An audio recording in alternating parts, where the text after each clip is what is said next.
आणि सबुरीचा फल मिळाला योग्य वेळी?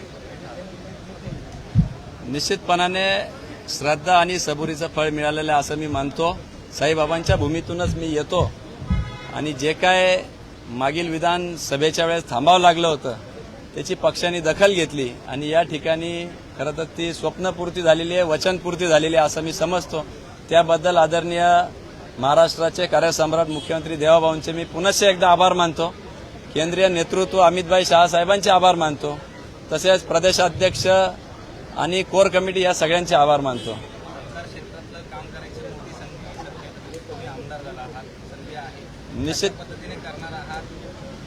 निश्चितपणाने सहकाराचा वारसा मी त्या ठिकाणी पुढे चालवतो आहे.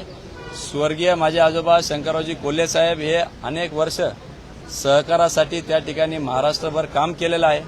मंत्री म्हणून देखील या महाराष्ट्रामध्ये सेवा दिलेली आहे आणि त्यांचाच वारसा आमच्या मातोश्री असतील, वडील असतील, माजी आमदार कोल्हेताई, विपिनदादा कोल्हे यांनी पुढे चालवला आणि तो मला आज देवाभाऊंच्या रूपाने ही संधी परत या ठिकाणी मिळालेली आहे.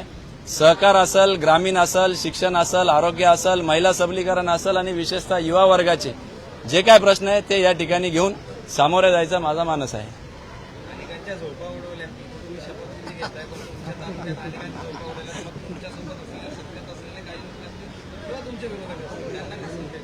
नाही, असं काही कोणी विरोधक नसतो. आमचा काही बांधावरून कोणाशी भांडण नाही, तात्विक वाद आहे आणि त्याच्यामुळे निश्चितपणाने सकारात्मक राजकारण करण्याचा आमचा भर आहे.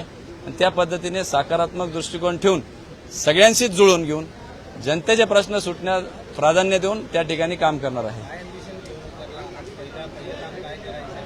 पहिलं काम पश्चिमेचं पाणी पूर्वेकडे वळवण्याच्या दृष्टिकोनातून आमच्या ग्रामीण भागातील शेतकऱ्यांच्या दृष्टिकोनातून महत्वाचा प्रश्न आहे. 190 टीएमसी पाणी त्या ठिकाणी समुद्राला वाहून जातं. ते जर वळवलं तर नाशिक, नगर सहित मराठवाड्याचा दुष्काळ मुक्त होण्यासाठी मदत होणार आहे. देवाभाऊंनी तो प्रकल्प हाती घेतलेला आहे आणि त्याच प्रकल्प लवकरात लवकर पूर्णत्वास कसा जाईल याकरता मी त्या ठिकाणी भांडणार आहे. नाही, या टोपीचा अनेक अर्थ आहे. ज्यांचा वारसा मला या ठिकाणी मिळाला असे आमचे आजोबा स्वर्गीय शंकररावजी कोल्हे साहेब. त्याचप्रमाणे ज्या भागाचं मी प्रतिनिधित्व करतो हा ग्रामीण भाग आहे. ज्या क्षेत्राचं मी प्रतिनिधित्व करतो तो सहकार क्षेत्र आहे. या सगळ्याचं प्रतीक म्हणून ही टोपी खरं तर आज मी घातलेली आहे.